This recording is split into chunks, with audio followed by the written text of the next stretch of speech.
Chef Jeff, the Rogue Chef here, and I'm making my dinner rolls. And that's what I'm making, about 2.5 ounce dough balls.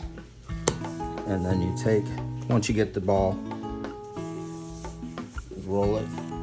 You start to roll it, you use the outside edge of your palm to kind of catch it. You don't need any extra flour because you kind of want that resistance to help you to form the ball. But then you're just rolling it, catching it, pushing it. So it's basically rolling on top of itself.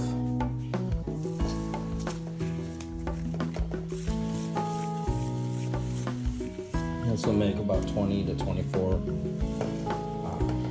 rolls.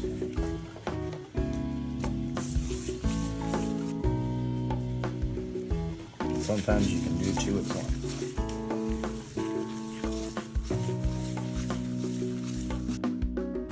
Let's go Rogue.